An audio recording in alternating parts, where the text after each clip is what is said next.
Okay. Hopefully this works. Okay, so I'm alone for mine, but that's fine. I took some notes. Let me just get to that. Okay. So the first question was, has your schooling up to and including Fairfield U fulfilled Jefferson's goals? What about Hodgkin's? So Jefferson's goals were to establish a new approach to education during war times, to secure their independence. He felt that if they did this, they could cultivate all of the talents and find those children who were, they use the word genius a lot. Find those geniuses, diamond in the roughs. Jefferson states that if the bill had been adopted, it would produce 20 geniuses ranked from the rubbish annually, which I thought was interesting.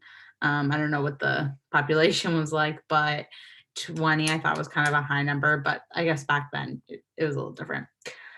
Um, to some extent, it was true. They were proactive and provided education for those who they thought could be leaders in the republic later.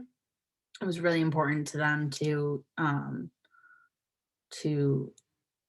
pass this bill so that they could really secure their future when the people who they thought like were the best in, the general education. I think they had 3 years of, regular primary school would be the best to be leaders in the future, because he didn't think that the people who were current leaders were fit to be there because of their education level.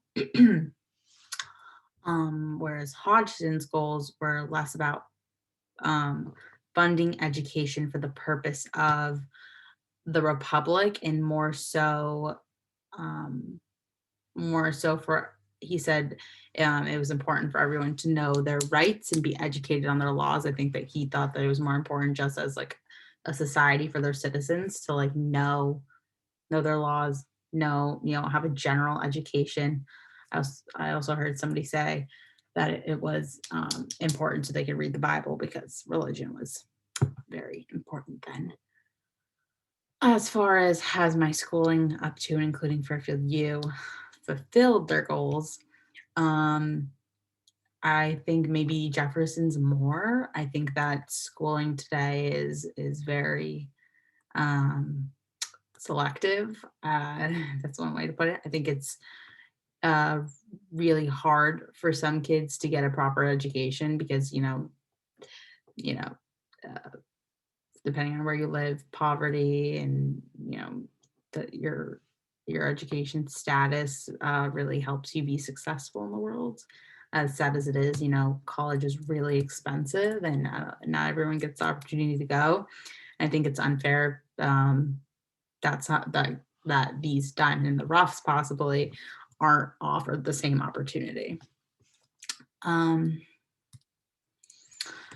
let's see what else. What's the next one? How do the Enlightenment inspired penal institutions described in Foucault's book compare to Hodgson's views on prisons? So, Foucault's depiction of the prison system was really intense and disciplinarian than Hodges was. Hodges' text was more about the prison system and a way to like set those citizens on a path for the better. And it was really important to him that they would that they would be reconditioned and rehabilitated, I guess you could say, for society. Like his ultimate goal, I think, was to get them ready, to be reintroduced to society at one point. Whereas in the beginning of the first passage of Foucault's, it was very strict regimen for those that were imprisoned, and later on it's altered so that there is no more torture on a public scale. The penal system from their point of view was so justice was served, not so the prisoner could eventually be rehabilitated, which was interesting. It's to see those contradictions. Later on in the passage, though, we do see that as the chapters go on, changes were made to the system to that are much more like accepting today and more accurate to today. Like they had gender separated jobs and activities were doled out to them to choose from. We saw that the behaviors were changed in the prison mates, and that people were getting better and not tortured anymore. And eventually, trying to rehabilitate them to get out into society, which is nice. Um, can you relate text 4 to 1, 2, or 3?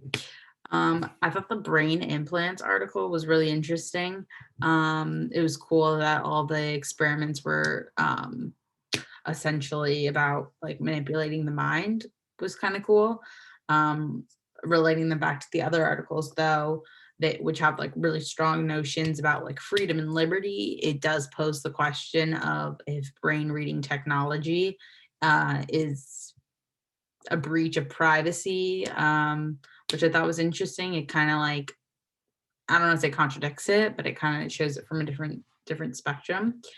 One of the quotes I took from the brain implants article was, people have been trying to manipulate people since the beginning of time. The very like selfish tendencies, as well as in um, Jefferson's article, which I thought we could relate it back to, was when he proposed education as a way to build the republic, which is, makes sense for the time that it was set in.